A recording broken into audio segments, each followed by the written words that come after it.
Chapitre 167. Dans le bercail d'Andorre.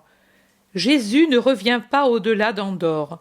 Il s'arrête à la première maison du pays, qui est plus un bercail qu'une maison. Mais justement, parce qu'elle est telle, avec ses étables basses, fermées, pleines de foin, elle peut mettre à l'abri les 13 voyageurs. Le maître de maison, un homme rude et bon, se hâte d'apporter une lampe et un seau de lait écumeux, en plus des miches de pain très noires. Puis il se retire, béni par Jésus, qui reste seul avec ses 12. Jésus offre et distribue le pain, et, faute d'écuelle ou de coupe, chacun trempe son morceau de pain dans le seau, et quand il a soif, y boit à même. Jésus se contente de boire un peu de lait. Il est sérieux, silencieux, tellement qu'une fois le repas terminé et apaisé la faim chez les apôtres qui ont toujours bon appétit, ils finissent par remarquer son mutisme. André est le premier à lui demander « Qu'as-tu, maître? Tu me sembles triste ou fatigué ?» Je ne nie pas que je le suis. « Pourquoi? À cause de ces pharisiens? Mais maintenant tu devrais en avoir pris l'habitude. Je m'y suis presque fait, moi qui... Allons, tu sais comment j'étais les premières fois avec eux. Ils chantent toujours cette chanson. Les serpents, en effet, ne peuvent que siffler, et jamais aucun d'eux ne réussira à reproduire le chant du rossignol. On finit par ne plus en faire cas, dit Pierre en partie par conviction, en partie pour rasséréner Jésus. Et c'est de cette façon que l'on perd le contrôle et qu'on tombe dans leurs nœuds. Je vous prie de ne vous habituer jamais aux voix du mal, comme si elles étaient inoffensives. Matthieu dit « Oh, bien, mais si c'est pour cela seulement que tu es triste, tu as tort. Tu vois comme le monde t'aime. » « Mais est-ce pour cela seulement que tu es si triste? Dis-le-moi, bon maître. Où t'a-t-on rapporté des mensonges, insinué des calomnies, des soupçons, que sais-je, sur nous qui t'aimons ?»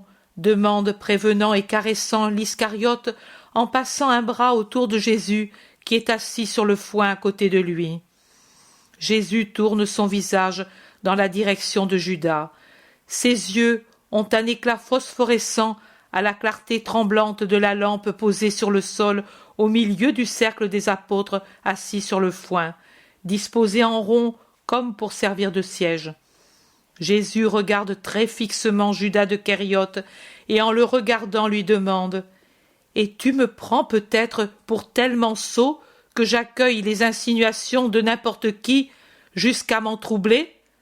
Ce sont les réalités, Judas, qui me troublent. » Et son regard ne cesse de s'enfoncer droit comme une sonde dans la pupille brune de Judas. « Quelle réalité te trouble alors ?» insiste avec aplomb l'Iscariote. « Celle que je vois au fond des cœurs et que je lis sur les fronts de ceux qui sont détrônés. » Jésus insiste beaucoup sur ce mot. « Tous sont en émoi. Détrônés? Pourquoi? Que veux-tu dire? » Un roi tombe de son trône quand il est indigne d'y rester, et on commence par lui enlever la couronne qu'il a sur son front, comme sur l'endroit le plus noble de l'homme, l'unique animal qui porte son front élevé vers le ciel, parce qu'il est matériellement un animal, mais un être surnaturel en tant qu'être possédant une âme. Mais il n'est pas besoin d'être roi sur un trône terrestre pour être détrôné. Tout homme est roi par l'âme et son trône est dans le ciel. Mais quand un homme prostitue son âme et devient une brute et devient un démon, alors il tombe de son trône. Le monde est rempli de fronts qui ont perdu leur couronne royale et qui ne regardent plus vers le ciel, mais penchent vers l'abîme, alourdis par la parole que Satan a gravée sur eux. Vous voulez la connaître?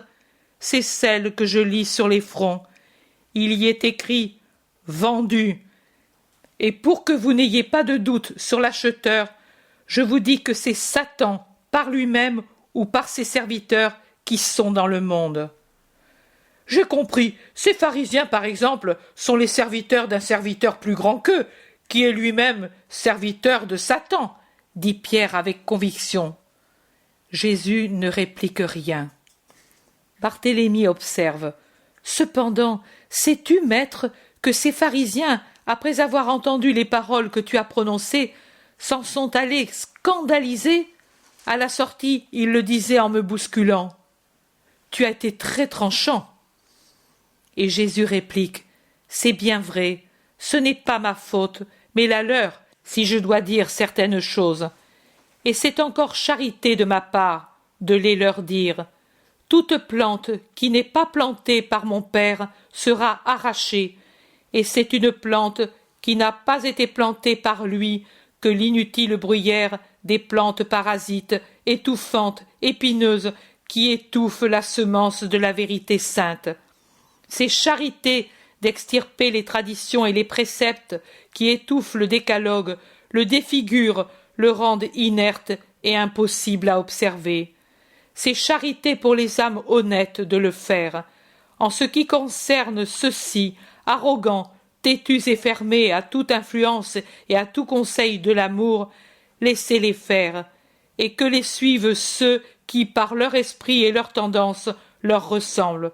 Ce sont des aveugles qui conduisent des aveugles. Si un aveugle en guide un autre, ils ne pourront que tomber tous les deux dans la fosse. Laissez-les se nourrir de leur contamination auquel ils donnent le nom de pureté. Elles ne peuvent les contaminer davantage parce qu'elles ne font que s'adapter à la matrice d'où elles proviennent. Simon le zélote pensif demande « Ce que tu dis maintenant se rattache à ce que tu as dit dans la maison de Daniel, n'est-ce pas? Que ce n'est pas ce qui entre dans l'homme qui le contamine, mais ce qui sort de lui. » Oui, dit brièvement Jésus. Pierre, après un moment de silence, parce que le sérieux de Jésus glace les caractères les plus exubérants, demande « Maître, moi, et je ne suis pas le seul, je n'ai pas bien compris la parabole. Explique-la-nous un peu. Comment se fait-il que ce qui entre ne contamine pas et que ce qui sort contamine? Moi, si je prends une amphore propre et que j'y verse de l'eau sale, je la contamine. Par conséquent, ce qui entre dedans la contamine.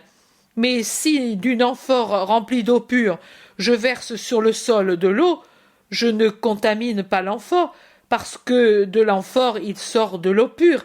Et alors? Et Jésus: nous ne sommes pas une amphore, Simon, nous ne sommes pas une amphore, ami, et tout n'est pas pur dans l'homme. Mais maintenant, même vous êtes encore sans intelligence? Réfléchissez au cas sur lequel les pharisiens vous accusaient. Vous, disait-il, vous vous contaminez parce que vous portez de la nourriture à votre bouche avec des mains poussiéreuses, en sueur, impures en somme. Mais cette nourriture, où allait-elle? De la bouche à l'estomac, de celui-ci au ventre, du ventre à l'égout. Mais cela peut-il donc apporter l'impureté à tout le corps et à ce qui est contenu dans le corps, si cela passe seulement par le canal à cela destiné, pour remplir son office de nourrir la chair, uniquement celle-ci, et en finissant comme il est juste que cela finisse, à l'égout? Ce n'est pas cela qui contamine l'homme. Ce qui contamine l'homme, c'est ce qui est le sien, uniquement le sien, engendré et enfanté par son moi, c'est-à-dire ce qu'il a dans le cœur, et qui du cœur monte aux lèvres et à la tête, et corrompt la pensée et la parole, et contamine l'homme tout entier. C'est du cœur que viennent les pensées mauvaises, les homicides, les adultères, les fornications, les vols, les faux témoignages et les blasphèmes. C'est du cœur que viennent les cupidités, les penchants vicieux, les orgueils, les envies, les colères, les appétits exagérés, l'oisiveté coupable. C'est du cœur que vient l'excitation à toutes les actions. Et si le cœur est mauvais, elles seront mauvaises comme le cœur. Toutes les actions, des idolâtries aux médisances sans sincérité, toutes ces choses mauvaises qui vont de l'intérieur à l'extérieur contamine l'homme, mais pas le fait de manger sans se laver les mains. La science de Dieu n'est pas une chose terre à terre, une boue que tout pied peut fouler, mais c'est une chose sublime qui vit dans les régions des étoiles et de là descend avec des rayons de lumière pour se faire clarté au juste. Ne veuillez pas, vous au moins, l'arracher aux cieux pour l'avilir dans la boue. Allez vous reposer maintenant. Moi, je sors pour prier.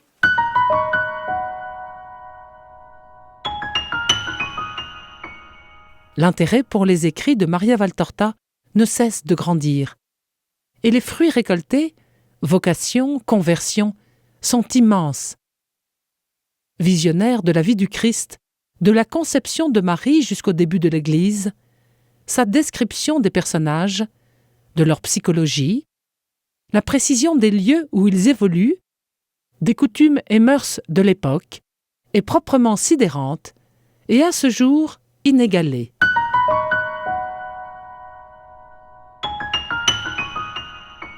www.associationmariavaltorta.fr